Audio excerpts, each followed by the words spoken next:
یاد ہوتی تو کبھی لوگ مسجدوں کو ویران نہیں کرتے، اگر حضور کی قربانی یاد ہوتی تو کبھی ماں باپ کے ساتھ بدسلوکی نہیں کرتے۔ کیوں؟ کہ پتہ ہے اگر یہ ہوتا حضور کی زندگی پڑھتے تو آپ کو پتہ ہونا چاہیے ایک مرتبہ حضور علیہ السلام مال غنیمت تقسیم کر رہے تھے، مال غنیمت۔ ایسے میں ایک بوڑھی عورت کو آتے ہوئے دیکھا تو حضور علیہ السلام مال غنیمت تقسیم کرتے کرتے چھوڑ دیا اور اس بوڑھی عورت کے قریب گئے اور اپنے مزمل و مدثر والی چادر کو نکالا، زمین پر بچھایا اور بوڑھی عورت کو اس چادر پر بیٹھنے کے لیے کہا، اور بوڑھی عورت چادر پر بیٹھی رہی۔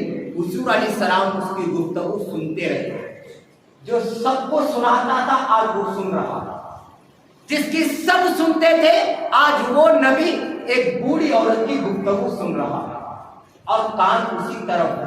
بوڑھی عورت بولتی جا رہی تھی کہ عادت ہوتی بوڑھوں کی، وہ ایک بات تو کئی بار دہراتے، لیکن ہمارے جوان سننا نہیں چاہتے۔ باپ اگر بوڑھا ہو جائے تو جوان بیٹا اپنے باپ سے کہتا کتنی بار کہو گے یہ بات، وہ سننا نہیں چاہتا۔ لیکن بڑھاپے کا عالم یہ ہوتا، ہمارے نبی کی عادت کریمہ تھی، وہ بوڑھوں کو بہت اہتمام سے بٹھاتے تھے اور توجہ سے سنتے بھی تھے۔ آقا کریم سننے لگے اور جب اب اس کا جانے کا وقت آیا، حضور علیہ السلام نے تحفہ اور تحائف اس کو دیا اور عزت کے ساتھ اس کو رخصت کیا۔ جب وہ چلے گئی تو صحابہ نے کہا یا رسول اللہ وہ بوڑھی عورت کون تھی جس کو آپ نے اتنے اہتمام کے ساتھ بٹھایا، اپنی چادر بچھائی اور مال غنیمت چھوڑ کر اس کی گفتگو سنتے رہے، تحفہ تحائف دے کر اس کو رخصت کیا، وہ خوش نصیب بوڑھی عورت کون تھی؟ تو صحابہ کہتے وہ کوئی اور نہیں، وہ حضور علیہ السلام کو دودھ پلانے والی ماں حلیمہ سعدیہ تھی۔ وہ حلیمہ سعدیہ تھی۔ جب دودھ پلانے والی ماں کا احترام اس انداز سے کرتے تھے، اگر پیدا کرنے والی آمینہ ہوتی تو حضور کتنا اہتمام کرتے، کتنی عزت کرتے۔ ایک مقام پر فرمایا صحابہ سے اگر میں نماز عشاء پڑھا رہا ہوتا اور میری ماں آمینہ اگر مجھے آواز دیتی تو میں چھوڑ دیتا اور ماں کی خدمت میں حاضر ہوتا۔ اب اندازہ کرو، یہ میرے آقا کی زندگی تھی۔ آپ جانتے ہیں حضور علیہ السلام کے پاس سب کچھ تھا، لیکن صرف حضور علیہ السلام امت کے خاطر تڑپتے، امت کے لیے فکر مند رہتے تھے۔ وہ امت کو تکلیف کے اندر نہیں دیکھ سکتے تھے، امت کو جہنم میں جاتا ہوا نہیں دیکھ سکتے تھے۔ میرے آقا کی عادت کریمہ تھی، وہ بہت صبر کرنے والے تھے، بہت بردبار تھے۔ اور آپ جانتے ایک مرتبہ حضور علیہ السلام مکہ شریف میں اپنے چند صحابہ کے ساتھ تھے، اتنے میں کیا دیکھا کہ ایک جنازہ آ رہا ہے۔ آقا کریم نے پوچھا یہ جنازہ کس کا ہے؟ تو صحابہ نے کہا یہ تو ایک کافر کا جنازہ ہے۔ تو حضور علیہ السلام رونے لگے، تو صحابہ نے کہا کہ یہ تو کافر کا جنازہ ہے اور آپ رو رہے، ایسا کیوں؟ یہ کوئی مسلمان کا جنازہ تھوڑی ہے۔ آقا نے کہا میں اس لیے رو رہا کہ شاید میرا دین اس شخص تک نہیں پہنچا، اگر میرا دین اس شخص تک پہنچتا تو وہ کافر ہو کر مرنے کے بجائے مسلمان ہو کر مرتا، میں اس لیے رو رہا ہوں۔ یہ آقا کی فکر تھی۔ آپ جانتے میرے آقا کی قربانیاں دیکھیں، ایک مرتبہ حضور علیہ السلام کا کئی اور سفر، ایک اہم سفر پہ نکلنا ہوا، چند صحابہ کو لیے ساتھ اور حضور علیہ السلام نکلے سفر پر۔ آپ جانتے جب سفر کر رہے تھے تو ایک جھوپڑی سے رونے کی آواز آئی، رونے کی آواز آئی۔ اب حضور نے پوچھا یہ جھوپڑی کس کی ہے؟ تو کہنے لگے ابو جہل کے غلام کی، جو مسلمان نہیں ہے۔ کیا کہنے لگے؟ ابو جہل کے غلام کے جو مسلمان نہیں ہے۔ آقا نے کہا تھوڑا رک جائیے، اس کا حال دریافت کرتے۔ حضور علیہ السلام گئے اندر اور اس کے قریب گئے، وہ غلام روتے روتے کہتا میرے پاس جب سب کچھ تھا تو لوگ میرے پاس تھے، اور آج میرے پاس کچھ نہیں تو لوگ مجھے چھوڑ گئے، مجھے ضائع کر دیا۔ جب یہ جملہ کہہ رہا تھا ایسے میں حضور اس کے سرانے بیٹھے، اس ابو جہل کے غلام کے سرانے بیٹھے، اس کافر کے سرانے بیٹھے، اور وہ یہ کہہ رہا تھا کہ سب مجھے چھوڑ گئے، سب مجھے چھوڑ گئے۔ ایسے کے سر پر رکھتے، دستے کرم اس کے سر پر رکھتے، پیشانی پر رکھتے، اور جب وہ کہتا مجھے سب چھوڑ گئے، آقا کہتے محمد تیرے سرانے موجود ہے۔ وہ کہتا سب چھوڑ گئے، آقا کہتے محمد تیرے سرانے موجود ہے۔ اب جب اس سے باتیں کی اور حضور جب جانے لگے، رخصت ہو گئے، تو صحابہ نے پوچھا یا رسول اللہ ایک اہم سفر کو چھوڑ کر آپ اس شخص کے پاس بیٹھے، کیا وجہ؟ اس وقت حضور علیہ السلام نے فرمایا، وہ صحابہ کہتے وہ بھی مسلمان کا گھر نہیں ہے، وہ کافر کا گھر ہے جو آپ پر ایمان لانا نہیں چاہتا۔ آپ اس کے پاس گئے، اس کا حال دریافت کیا۔ حضور علیہ السلام نے فرمایا صحابہ سے سنو، پوری رات نفل عبادت کرنے سے بہتر ہے کہ کسی مریض کی عیادت کرو۔ پوری رات نفل عبادت کرنے سے بہتر ہے کہ مریض کی عیادت کرو۔ یہ میرے آقا کی تعلیم تھی، یہ ان کی زندگی تھی۔ اچھا، یہ انسان تو انسان، آقا کریم جانوروں کا بھی خیال کرتے تھے۔ حضور علیہ السلام جانوروں کا بھی خیال کرتے تھے۔ میرے آقا ایک بڑے لشکر کے ساتھ ہزاروں کی تعداد میں صحابہ پیچھے کھڑے، اور حضور علیہ السلام ایک جنگ کی طرف روانہ ہے۔ آپ جانتے ایسے میں کیا دیکھا، وہ تو روڈ تھے، یہ ڈامر کے روڈ نہیں تھے جو آج ہے، وہ تو پتھروں کا دور تھا، زمین کے اوپر کبھی کانٹے بھی ہوتے تھے، جنگلوں کا راستہ تھا۔ حضور علیہ السلام جب صحابہ کے ساتھ پورے لشکر کے ساتھ نکلے تو کیا دیکھا، ایک کتیا راستے میں ایک کتیا اپنے بچوں کو دودھ پلا رہی ہے، اپنے بچوں کو اپنے ایسے پیر پھیلا کر، یہ عادت تھی ان کی، ہوتی ہے جانوروں کی، کتے کی۔ اور جانوروں میں سب سے کمتر جانور جس کو ایک دم حکارت کی نظر سے دیکھا جاتا وہ ایک کتا۔ کسی کو اگر برا بولنا ہے تو اس کو آپ انسان کو بھی کتا بولتے ہیں، ایسے ہی کسی کو گالی دینا ہے تو انسان کو کتا بول کے گالی دیتے۔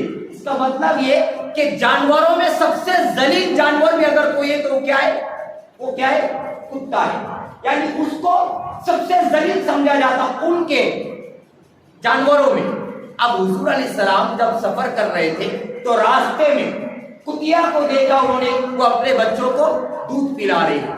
ایسے میں حضور نے کیا کیا، اگر اسی راستے سے جاتے تو یہ کتیا وہاں سے چلے جاتی اور بچوں کے منہ سے وہ دودھ پینے کا راز وہ نکل جاتا۔ تو حضور علیہ السلام کو تکلیف پہنچی اور سوچ میں پڑ گئے، اگر ہم یہاں سے جائیں گے تو یہ بھاگ جائے گی اور بچے دودھ پینے سے رہ جائیں گے۔ تو جانور کا خیال، اور جانور میں بھی کتی کا خیال۔ حضور علیہ السلام نے پھر سارے لشکر کو کہا، ایک صحابی کو کھڑے کیا اور کہا کہ دیکھو یہاں کتیا ہے جو اپنے بچوں کو دودھ پلا رہی ہے، تو ہم اس راستے سے جانے کے بجائے اپنا راستہ بدل دیں گے۔ ایک صحابی کو کھڑے کیا اور سارے لشکر کو کہا سنو، اب یہ راستے کے جانے کے بجائے ہم اس راستے سے جائیں گے۔ یہ آقا کی تعلیم تھی۔ اور وہ صحابی نے وہاں کھڑے ہو کر سب کو اس طرف کیا، رخ بدل دیا۔ میرے آقا کی زندگی دیکھی، آقا کی عادت کریمہ دیکھیں۔ ایک دو لوگوں کو راستہ بدلنے کے لیے نہیں کہا، پورے لشکر کا راستہ بدل دیا، صرف ایک معمولی جانور کی پورے لشکر کا راستہ بدل دیا۔ آج ہمارا حال کیا ہے، ہم تو کسی کے منہ کا لقمہ چھین کے کھانا چاہتے، اور حضور کتیا کے بچوں کا دودھ بھی ان کے منہ سے چھڑانا نہیں چاہتے، اسی لیے حضور نے اپنا راستہ بدل دیا اور ایک دو کا نہیں پورے لشکر کا راستہ بدل دیا۔ اور وہ بھی ایسے نہیں، جنگل کا راستہ، پتہ نہیں آگے راستہ کیسا ہوگا، لیکن بدل دیا صرف اس کتیا کے بچوں کا خیال۔ جو رسول جانوروں کا اتنا خیال کرتے، وہ لوگوں کا کتنا خیال کرتے، وہ کتنے صبر والے رسول تھے۔ آپ جانتے ہمارے وہ رسول نے زندگی کا اندر جو دین کا کام کیا، جو دین کو پھیلایا، آج ہمارے پاس تو بہت آسانی سے دین مل گیا، دیندار لوگوں کے گھر میں اللہ نے پیدا کر دیا، وراثت میں دین مل گیا۔ لیکن اس دور میں ایسا نہیں تھا. جو دین کے لیے حضور نے مشقت کی، محنت کی، وہ کیسا دن تھا آپ جانتے ہیں. ابتدائی دور تھا حضور کا، نبوت کا. حضور علیہ السلام دین کو پھیلانا چاہ رہے تھے، اور کعبے کے اندر جب حضور تشریف لے گئے تو ابو جہل نے حضور علیہ السلام کو دیکھا کہ وہ عبادت کر رہے کعبے کے سامنے. کیا کر رہے؟ عبادت کر رہے. تو ابو جہل نے حضور کا سر پکڑا، عبادت کے اندر تھے، حضور کا سر پکڑا اور کعبے سے ٹکرایا. اور جب سر حضور کا کعبے سے ٹکرایا گیا تو حضور علیہ السلام کی پیشانی مبارک پڑ گئی اور اس میں خون نکلنے لگا. جب خون نکلنے لگا تو حضور اپنے گھر کی طرف گئے. ام المؤمنین نے اپنا دوپٹہ پھاڑا اور حضور کے سر پر باندھا. جب حضور کے سر پر باندھا اور حضور علیہ السلام بیٹھ گئے اور سوچ میں تھے کہ میں لوگوں کو دین کی طرف بلاتا، دین کی دعوت دیتا اور اللہ کی طرف بلاتا، لوگ میری بات کیوں نہیں مانتے. اسی فکر میں تھے کہ اتنے میں ان کے چچا امیر حمزہ آئے. شکار پر گئے ہوئے تھے. امیر حمزہ شکار کر کے جب آئے، امیر حمزہ بہت طاقتور انسان تھے، سب کانپتے تھے ان سے. امیر حمزہ جب آئے تو بیوی نے کہا کیا تمہیں زیب دیتا کہ تمہارے بھتیجے کو لوگ زخمی کرے اور تم شکار پر رہے؟ اگر محمد کے والد ہوتے تو کیا وہ یہ دیکھتے تھے، بدلہ لیتے تھے؟ جب بیوی نے یہ کہا امیر حمزہ کو تو امیر حمزہ نے شکار چھوڑ دیا اور پوچھا بتائے میرے بھتیجے محمد کو کس نے زخمی کیا؟ تو بیوی نے کہا امیر حمزہ کی کہ ابو جہل نے کیا کعبے کے پاس. تو امیر حمزہ نے وہ شکار چھوڑ دیا اور وہاں پہنچے کعبے میں تو کیا دیکھا؟ ابو جہل وہی بیٹھا ہوا تھا. اٹھایا، ابو جہل کو کھڑا کیا اور جیسے اس نے سر ٹکرایا ویسے ہی ابو جہل کا سر پکڑ کے کعبے سے ٹکرایا اور اس کو بھی زخمی کر کے پھینک دیا. ابو جہل زخمی کیا ابو جہل کو اور پھینک دیا. اور پھر حضور کے پاس آئے اور کہنے لگے حضور سے اب تم خوش ہو گئے، میں نے آپ کا بدلہ لے لیا. جس نے آپ کو زخمی کیا میں نے اس کو زخمی کر کے پھینک دیا. اب آپ خوش ہو گئے؟ حضور کہتے ہیں اگر تم مجھے خوش کرنا چاہتے تو میرا بدلہ لینے سے مجھے خوشی نہیں ہوتی. اگر تم مجھے خوش کرنا چاہتے، مجھے خوش دیکھنا چاہتے تو تم اسلام قبول کرو. کیا کہا؟ تم اسلام قبول کر لو. اسی وقت امیر حمزہ کہنے لگے اگر بھتیجے اسی سے تمہیں خوشی ملتی ہے تو گواہ ہو جاؤ اسی وقت میں کلمہ پڑھ رہا ہوں، لا الہ الا اللہ محمد رسول اللہ پڑھ کر اسلام قبول کری. اسی وقت قبول کیا. یہ ہے دین. اچھا، ایک مرتبہ ام المؤمنین نے حضور علیہ السلام سے پوچھا یا رسول اللہ تمہارے زندگی کا سب سے سخت ترین دن کون سا تھا وہ بتائیں. کیا کہا؟ تمہارے زندگی کا سب سے سخت دن کون سا ہے وہ دن، اس کا بیان کریں. ام المؤمنین کے ذہن میں یہ تھا کہ حضور علیہ السلام احد کا ذکر کرے کہ یہ احد کے جنگ احد جو ہے یہ دن جو ہے میرے لیے بہت سخت تھا. کیوں؟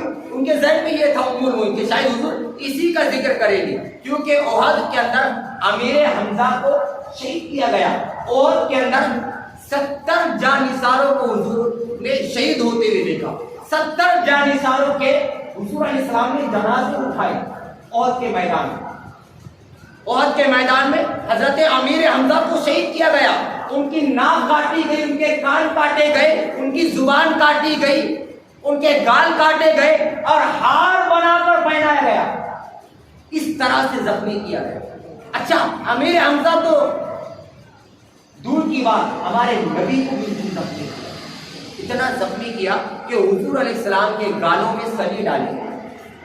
احد کے میدان میں حضور کے گالوں میں سلیے ڈالے گئے. اور اتنا ہی نہیں بلکہ حضور علیہ السلام کے ناخن مبارک بھی شہید کر دیے گئے اور حضور علیہ السلام کے دندان بھی شہید ہوئے. اور اتنا زخمی کیا کہ حضور علیہ السلام کی نالیں مبارک خون سے بھر گئی. اتنا زخمی کیا. تو ام المؤمنین کے ذہن میں یہی تھا کہ شاید حضور علیہ السلام احد کا دن یاد کریں، سب سے سخت دن کا جب بیان کریں گے تو احد کا نام لیں گے، لیکن حضور نے احد کا نام نہیں لیا. کہا کہ میرے لیے زندگی کا سب سے سخت دن جو تھا وہ طائف کا دن تھا. طائف جانتے ہیں مکہ سے 70-80 کلومیٹر دور پر ہے طائف. ایک بہت اچھا علاقہ ہے. ہمارے یہاں جیسے کشمیر کا علاقہ ٹھنڈی ہوا چلتی, بس اسی طرح سے مکہ میں جو دھوپ کے ایام میں جو دھوپ لگتی ہے نا, ان دنوں میں طائف میں ہوا چلتی ہے. اس کا لطف اٹھانے کے لیے لوگ وہاں جاتے ہیں. بہت اچھا یہ علاقہ ہے طائف کا. مکہ سے 60-70 کلومیٹر غالباً وہ دور ہوگا. تو حضور علیہ السلام نے طائف کا ذکر کیا کہ میرے لیے زندگی کا سب سے سخت دن جو تھا وہ طائف کا دن تھا. کیوں ذکر کیا؟ جب حضور علیہ السلام دین کی بات کر رہے تھے مکہ میں جب دین کی بات کر رہے تھے اور دین پھیلانے کی کوشش کر رہے تھے, لوگوں کو اللہ کی طرف دعوت دے رہے تھے, تو مکہ والوں نے حضور کو تکلیف پہنچائی, پتھر برسائے, حضور کے راستے میں کانٹے بچھائے, حضور کے بیٹیوں کو طلاق دی گئی, بہت سی تکلیف. حضور کو شہر کے باہر نکال گیا, بائیکاٹ کیا گیا, سوشل بائیکاٹ, بہت سی تکلیف دی گئی حضور کو. لیکن یہ حضور کی بات کو نہیں ماننے لگا, مانتے نہیں کہ حضور کی بات کو. دین کی جب دعوت دیتے تھے تو حضور نے یہ سوچا کہ اب میں دین پھیلانے کے لیے طائف کی طرف جاؤں گا. کہاں جاؤں گا؟ طائف. اب حضور علیہ السلام خود بیان کریں, کیونکہ ام المؤمنین حضرت عائشہ نے پوچھا آپ کی زندگی کا سب سے سخت دن بتائیں, تو حضور اب ذکر کر رہے کہ میں طائف کی طرف گیا, کہ سوچا وہاں لوگوں کو دین کی دعوت دوں گا, اللہ کی طرف بلاؤں گا. اس لیے ایک ہی غلام کو ساتھ میں لے کے نکلے. کوئی لشکر نہیں تھا, کوئی صحابی نہیں تھا. حضور ایک غلام کو لے کر ساتھ میں گئے. کہاں پر؟ طائف کی طرف. اور جب طائف کے سرداروں سے ملاقات کیا, ان سے کہا کہ میں اللہ کا رسول ہوں, تو ان لوگوں نے, اس سردار نے اتنے گندے الفاظ کہے حضور کو کہ میرے اندر وہ طاقت نہیں آ پائی. لیکن ایک جملہ انہوں نے یہ بھی کہا, کیا خدا کو نبی بنانے کے لیے آپ ہی ملے تھے؟ کیا اس خدا کو دوسرا کوئی نہیں ملا؟ ایسے جملے انہوں نے کہے. اور یہ جملے بس نہیں تھے, اس کے علاوہ انہوں نے کیا کیا پتہ ہے؟ حضور علیہ السلام کو ایسے جملے تو کہہ دیے, لیکن ایک بے باک جوانوں کی ٹیم حضور کے پیچھے لڑا, اباس لڑکے جس کو کہتے, جو اپنی ماں باپ کی بھی نہیں سنتے, ایسے عیاش نوجوانوں کی ٹیم اس کے حضور علیہ السلام کے پیچھے لگائی. اور جب حضور کو ایسے ایسے جملوں سے انہوں نے کہا, اور حضور جب مایوس ہو کے لوٹ رہے تھے وہاں سے, تو ان کے پیچھے یہ چلا کر چیخ کر حضور کے پیچھے چل رہے تھے, اور حضور کو برا بھلا کہتے تھے. پیچھے الگ چل رہے تھے, اور دو طرف سے قطاریں حضور کو لگا دی. کتنے؟ دو طرف سے. کچھ لوگ حضور کے پیچھے چل رہے تھے, حضور کو برا بولتے ہوئے, اور کچھ لوگ ادھر سے آگے بڑھے اور کچھ لوگ ادھر سے آگے بڑھے, اور حضور علیہ السلام ایک غلام کے ساتھ اکیلے. اب جب یہ صرف حضور کو چیخ کر چلاتے ہوئے برا نہیں بول رہے تھے, بلکہ انہوں نے ہاتھوں میں پتھر اٹھائے اور حضور علیہ السلام کو سب طرف سے پتھر مارنا شروع کیا. آقا فرماتے مجھے اتنا زخمی کیا گیا, اس دن اتنا زخمی کیا, ہر طرف سے خون بہنے لگا اور میری نالیں خون سے بھر گئی. اتنا زخمی کیا کہ اب پھر مجھ سے چلنا نہیں ہوا تو میں بیٹھ گیا. آقا بیان کرے, اب میرے زبان کے اندر یہ طاقت نہیں ہے کہ میں یہ جملہ کہہ سکوں کہ حضور کے پیروں میں اب چلنے کی طاقت نہیں تھی. کیوں کہ ہمارا مسلک ادب ہے, ہم یہ جملہ نہیں کہہ سکتے. ہاں اتنا کہہ سکتے کہ حضور سے چلنا نہیں ہوا تو حضور بیٹھ گئے. اب حضور علیہ السلام جب یہ کہہ رہے حضرت عائشہ سے, ام المؤمنین سے, کہ انہوں نے اتنا زخمی کیا کہ پھر خون کی وجہ سے میرے نالین نے مبارک جو ہے تو خون میں لت پت ہو گئی اور بھر گئی, جس کی وجہ سے میں چل نہ سکا اور میں بیٹھ گیا. جب مجھ سے چلنا نہیں ہوا اور میں بیٹھ گیا تو پھر ان لوگوں نے اس پر بس نہیں کیا. جب حضور بیٹھ گئے تو انہوں نے ہاتھ پکڑ کے حضور کو کھڑا کیا. کیا کیا؟ ہاتھ پکڑ کے حضور کو کھڑا کیا اور حضور کے پنڈلی پر آپ پتھر مارنا شروع کیا. پنڈلی سمجھتے یہ والی حصہ نیچے کا, جہاں گوشت بالکل کم ہوتا اور وہاں زیادہ تر ہڈی ہوتی, اور وہاں اگر پتھر لگتا ہے تو بہت زوردار لگتا ہے. آج بھی جو قیدی کو جیل کے اندر قید کیا جاتا تو اپنا جرم آپ قبول کریں, یہ کہا جاتا کہ قبول کر کہ ہاں مجھ سے غلطی ہو گئی، لیکن جب تک وہ قبول نہیں کرتا جیل کے اندر ان کو پیڑیوں پر مارا جاتا۔ کیوں کہ وہ سب سے نازک جگہ ہوتی ہے، وجہ لگتا ہے تو پنڈریوں پر مارا جاتا قبول کرنے کے لیے۔ جب حضور علیہ السلام نالین مبارک خون سے جب لت پت ہو گئی، بھر گئی، تو حضور سے چلنا نہیں ہوا تو حضور بیٹھ گئے۔ جب بیٹھ گئے تو ام المؤمنین سے آقا خود فرماتے پھر وہ لوگوں نے مجھے کھڑا کیا اور میری پنڈلیوں پر پتھر مارے۔ جب جیسے تیسے کر کے جب میں باہر نکلا تو ایک درخت کے نیچے بیٹھ گیا۔ کیا کہتے؟ ایک درخت کے نیچے بیٹھ گیا۔ اتنے میں کیا دیکھا کہ جبرائیل علیہ السلام ایک فرشتے کے ساتھ تھا۔ آقا بیان کر رہے، میں نے جبرائیل کو دیکھا جو ایک فرشتے کے ساتھ آئے، اور جبرائیل کہتے اللہ تبارک و تعالیٰ سارے حال سے واقف ہے، وہ سب کچھ دیکھ رہا ہے، اس خدا نے تمہیں سلام کہا۔ حضور نے سلام قبول کیا اور کہا اللہ نے میرے ساتھ یہ پہاڑ کے فرشتے کو بھیجا۔ یہ پہاڑوں کا فرشتہ ہے جس کو میں لے کر آیا، یہ پہاڑ کے فرشتوں کو میرے ساتھ بھیجا، اور اس نے آپ کو اختیار دیا، اس خدا نے آپ کو اختیار دیا، آپ صرف آبرو کا اشارہ کر دے تو یہ پہاڑ کو ہم ملا دیں گے اور یہ پوری طائف کے لوگوں کو مسل دیں گے، ان کا نام و نشان ہمیشہ کے لیے ختم کر دیا جائے۔ آپ صرف آبرو کا اشارہ کریں، صرف آبرو کا۔ انہوں نے آپ کو زخمی کیا، آپ کو تکلیف پہنچائی، انہوں نے آپ پر پتھر برسائے، آپ کو لہو لہان کیا، آپ صرف اشارہ کریں، آپ صرف اشارہ کریں، آپ کا آبرو اشارہ اور ان کی ہمیشہ کے لیے تباہی۔ آپ صرف ایک اشارہ کریں، یہ فرشتہ پہاڑوں کا ہے، یہ دو ہی ایک اشارہ کرتے تو پہاڑ مل جائے اور طائف کے اندر جتنے لوگ ہیں وہ سب مسل جائیں، ہمیشہ کے لیے ان کا قصہ ہی تمام ہو جائے۔ آپ اشارہ کریں۔ میرے آقا نے کیا اجازت دی؟ آقا فرماتے میں کسی کو تباہ کر دینے کے لیے، میں کسی کو برباد کرنے کے لیے نہیں آیا، اللہ نے مجھے رحمت للعالمین بنا کر دیا، میں رحمت بن کر تشریف لایا۔ ٹھیک ہے، آج یہ میری بات نہیں مانتے، آج یہ مجھے تکلیف پہنچاتے، مجھے اللہ کی ذات پر پورا یقین ہے، آج یہ اسلام قبول نہیں کرتے، انشاءاللہ ان کی نسلیں آئیں گی تو وہ اسلام قبول کریں گے۔ تو حضور نے منع کی، اتنا صبر کرنے والے، یہ عادت کریمہ۔ مجھے بتائے یہ دین کا کام حضور نے اس طرح سے کیا، ایسے لوگوں کے پتھر کھائے، کانٹے بچھائے، زخمی کیا گیا، اس طرح سے آج ہم تک دین پہنچا۔ اتنے آسانی سے ہمیں کلمہ نہیں ملا، اس سے پیچھے حضور کی قربانیاں ہے۔ آج جو قرآن ہمارے گھروں میں موجود ہے، اس کو یہاں پہنچانے کے لیے حضور نے اپنی زندگی کے اندر ایسی تکلیفیں اٹھائی، اتنے آسانی سے نہیں ملا، نماز اتنے آسانی سے نہیں ملی، لیکن ہمیں وہ سمجھ میں کیوں نہیں آتا جن چیزوں کو پہنچانے کے لیے حضور نے اتنی قربانیاں دی، آج اس کی قدر نہیں، اتنے آسانی سے نماز کو چھوڑ دیتے۔ اس رسول کے دل پر کیا گزرتی ہوئی کہ جنہوں نے پتھر کھا کھا کر ہم تک دین پہنچایا، آج ہم دین کو پیٹ کے پیچھے ڈالتے۔ گناہ کرتے وقت اگر حضور کی قربانیاں یاد آ جائے تو شاید انسان گناہ سے بچ جائے گا۔ شراب پیتے وقت حضور کی قربانی کیوں یاد نہیں آتی؟ نرم نرم بستروں پر فجر کی نماز قضا کرتے وقت حضور کی قربانی کیوں یاد نہیں آتی؟ گناہ کرتے وقت حضور کی قربانی کیوں یاد نہیں آتی؟ کسی کا مال ہڑپ کرتے ہوئے حضور کی قربانی کیوں نہیں یاد آتی؟ کسی کا دل توڑتے ہوئے حضور کی قربانی کیوں یاد نہیں آتی؟ حضور نے تو سب کا دل رکھا، توڑنے سے منع کیا۔ آقا نے فرمایا اگر کوئی انسان کسی کا دل توڑے گا اللہ اس کو بغیر حساب و کتاب جنت میں داخل کرے۔ یہ حضور کا فرمان ہے، یہ حضور کا فرمان ہے، لیکن ہم اس پر توجہ نہیں کرتے۔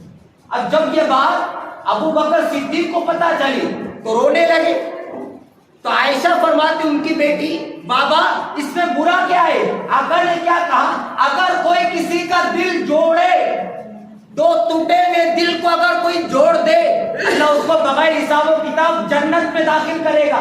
آپ روتے کیوں؟ تو ابو بکر کہتے بیٹی تم ابھی اس کا ایک پہلو دیکھ رہے، میں اس کا دوسرا پہلو دیکھ رہا ہوں، اسی لیے رو رہا ہوں۔ جب کوئی کسی کا دل جوڑے تو جنت میں داخل ہوگا بغیر حساب و کتاب۔ تو پھر اگر کوئی کسی کا دل توڑے تو وہ بھی تو بغیر حساب کتاب جہنم میں داخل کیا جائے گا۔ میں اس کا دوسرا پہلو دیکھ رہا ہوں، آپ اس کی طرف توجہ کیجیے۔ آج ہمارا حال کیا ہے؟ کسی نے شادی میں بلایا، ہماری رسپیکٹ نہیں دی، ہمیں پوچھا نہیں، عزت نہیں دی گئی، ہمیں اچھی جگہ نہیں اٹھایا گیا، اچھا کھانا نہیں دیا گیا، ہم اس سے ناراض ہو جاتے اور ایسی ناراض ہوتا ہے، ایسی دشمنی کرتے۔ آج اس نے ہمیں ایسا کیا، ہماری بچی کی شادی میں ہم اس کو نہیں بلائے، چھوڑ دو، یہ کیا ہے؟ 4 دن کی زندگی، معاف کرنے کی عادت بنا لو، معاف کرنے۔ مولا کائنات فرماتے دشمن کو 1000 بار موقع دو، لیکن دشمن کو 1000 بار موقع دو اسے جڑنے کا، لیکن دوستوں کو ایک موقع بھی مت دو اپنے سے ٹوٹنے کا۔ یہ مولا کائنات کا فرمان ہے۔ کیوں کہ جو وحشی جس نے امیر حمزہ کو قتل کیا تھا، شہید کیا تھا، امیر حمزہ کی ناک، آنکھ، کان، زبان کاٹ دی تھی احد کے میدان میں، وہ وحشی کے بارے میں حضور نے فرمایا تھا اگر وہ جہاں بھی ملے اس کو قتل کر دیا جائے۔ کیا کہا تھا؟ جہاں بھی ملے وہ وحشی اس کو قتل کر دیا جائے۔ لیکن آپ جانتے ہیں اچانک وہ وحشی جس نے امیر حمزہ کو شہید کیا وہ خود حضور کے سامنے آنے لگا، تو صحابہ نے کہا یا رسول اللہ وہ تو وحشی آ رہا ہے جس نے امیر حمزہ کو شہید کیا، وہ یہاں آ رہا ہے۔ حضور اتنے صبر والے اور معاف کرنے والے تھے، آقا نے فرمایا چھوڑ دو، جانے دو، چھوڑ دو، معاف کر دو۔ پہلے تو یہ حکم جاری کیا، یہ حکم سنتے وہ خود حضور کے پاس آیا، وحشی جس نے امیر حمزہ کو شہید کیا وہ آیا، تو حضور نے کیا کیا؟ کیا کہا؟ چھوڑ دو، اس کو معاف کر دو، اور اس سے کہا جا میں نے معاف کر دیا۔ اب جب حضور نے اتنا بڑا اس نے کام کیا تب بھی حضور معاف کر رہے۔ جب اس کے ذہن میں آیا تو اس نے کہا آپ اگر تم مجھے معاف کرتے، اتنے بڑے صبر والے ہیں، تو پھر مجھے کلمہ پڑھا کے اسلام میں داخل کرو۔ کلمہ پڑھوا کے اسلام میں اس کو داخل کیا، اور ایک جملہ حضور نے اس سے کہا، ویسی سے کیا کہا؟ دیکھو اب تم اسلام قبول کر لیا اور کفر کے دور میں تم نے میرے چچا امیر حمزہ کو شہید کیا، تو مجھے بتائے کیسا شہید کیا؟ بتائے۔ اس نے سارا داستان شہید کیسے کیا وہ بتایا کہ میں نے کان کاٹ دیے، ان کی ناک کاٹی، ان کی زبان کاٹی، آنکھیں نکال دی، ان سب کا ہار بنا کر پھر پہنا۔ اس ساری داستان سنائی، حضور علیہ السلام روتے رہے، اور اس وحشی سے صرف ایک ہی بات کہی، کیا کہی؟ دیکھو آپ تم اسلام قبول کر لی تو یہ یاد رکھیں تم میرے سامنے کبھی سامنے مت، کیا کہا؟ میرے سامنے کبھی بیٹھنا مت اور میری نظر سے نظر مت ملانا، تو یہ مجھے میرے چچا امیر حمزہ کی یاد نہ آئے آپ کو دیکھ کر، اس لیے آپ میرے سامنے نہیں بیٹھنا۔ جب کبھی محفل سستی تھی تو یہ وحشی حضرت وحشی یہ جو ہے تو پیچھے بیٹھتے تھے، کبھی سامنے نہیں بیٹھتے، پیچھے بیٹھتے۔ اور ایک ہی تمنا تھی مولا ایک دن وہ دکھا دے، ایک دن وہ آ جائے کہ میں اس کفارے کا، اس گناہ کا کفارہ ادا کروں، ایک وہ دن بھی دکھا دے۔ جب یہ کہتے تھے روزانہ، اللہ نے ایک دن وہ دکھایا، کہ یہ حضور علیہ السلام کے ساتھ ایک جنگ میں شہید ہوئے، تو اس دور میں جو سب سے بدترین انسان جس نے خدائی کا دعویٰ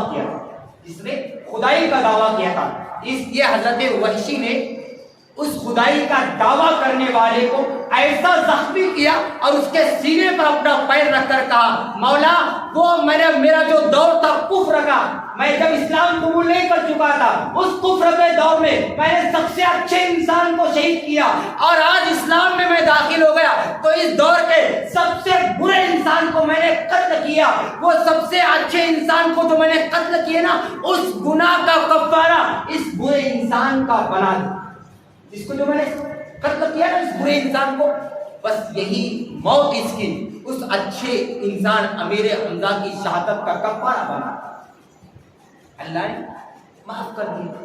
یہ ہے، اس سے بتانا یہ ہے کہ اگر کوئی آپ کا دشمن ہے اس کو موقع دو، یہ ہے حضور علیہ السلام کی زندگی، موقع دو اس کو آپ کا دوست بننے کا۔ ایک غلطی ہو گئی ہم اس کو جڑ سے ختم کر دیں، سب ایک دوسرے کے دشمن بن کے بیٹھ گئے کہ ہمیشہ کے لیے آئے، موقع دو اس کو آپ کے قریب آنے کا۔ اسی لیے تو مولا کائنات فرماتے آپ کے دشمن کو آپ 1000 بار موقع دو اس کو دوست بننے کا، لیکن اپنے دوست کو ایک موقع بھی مت دو اس کو دشمن بنانے کا۔ یہ نوٹ کر لو، کسی کی دشمنی اچھی بات نہیں۔ آج ہم چھوٹی چھوٹی بات، بہن نے اگر حصہ مانگا تو ہم اسی پر اس کو حصہ دے کے دشمنی کر لیتے۔ ایک بات یاد ہے، بہن کا حصہ ہو یا کسی اور کا ہو، آپ نے اگر کسی کا کھایا، ایک بالش بھی اگر کسی کے زمین پر آپ نے قبضہ کیا، ایک بالش، ایک حدیث سنو میں بات کرتا ہوں، ایک بالش بھی اگر آپ نے کسی کی زمین پر قبضہ کیا، اللہ کے رسول علیہ السلام فرماتے ہیں ایک بالش قبضہ کرنے والے کو، کیا ایک انچ بھی اگر کسی نے قبضہ کیا، ایک انچ، 7 طبق زمین قیامت کے دن سے گلے میں لٹکائے جائے گی۔ کیا ہوگی؟ 7 طبق زمین اس کے گلے میں لٹکائی جائیں گی سزا کے طور پر۔ کسی کا آپ نے ایک بالش بھی اگر کسی کی زمین آپ نے ہڑپ کر قبضہ کیا، اس پر میری تیری لڑائی جھگڑا کر کے لے لیا یا نہیں لیا، آپ کو پتا ہے یہ زمین ایک بالش اس کی ہے اور آپ نے اپنی استعمال میں لیا، آقا فرماتے، کیا فرماتے کہ 7 طبق زمین قیامت کے دن اس کے گلے میں لٹکائی جائے گی، اور جو لوگ پوچھیں گے یہ کون ہے تو فرمایا جائے گا یہ وہی ہے جو لوگوں کی زمین پر قبضہ کرتا ہے۔ اعلان کیا جائے گا۔ اسی لیے آپ اپنے میں خوش رہو، جھوپڑوں میں رہو، لیکن اپنی آخرت کو تباہ مت کرو۔ اب حضور علیہ السلام کی قربانیاں یاد رکھو، نمازوں کی پابندی، حضور علیہ السلام کی قربانیاں یاد رکھو، گناہوں کے حدوں سے نفرت۔ جب حضور کی قربانیاں یاد ہوگی، یقیناً گناہوں سے نفرت ہوگی اور حضور علیہ السلام کی زندگی کے مطابق آپ اپنی زندگی گزاریں۔ اسی لیے تو اللہ نے قرآن میں کہا لَقَدْ كَانَ لَكُمْ فِي رَسُولِ اللَّهِ أُسْوَةٌ حَسَنَةٌ، کہ یقیناً حضور علیہ السلام کی زندگی تمہارے لیے بہترین نمونہ ہے۔ تو حضور کی زندگی پڑھو اور اس کے مطابق اپنی زندگی گزارو۔ اللہ کی بارگاہ میں دعا ہے کہ مولا کہنے سننے میں کوئی غلطی ہوئی تو اللہ سے معاف فرمائے اور ہم سب کو ایک اچھی اللہ اور اس کے رسول کی رضا والی زندگی گزارنے کی توفیق عطا فرمائے۔ وما علینا الا البلاغ۔ السلام علیکم ورحمۃ اللہ تعالی وبرکاتہ۔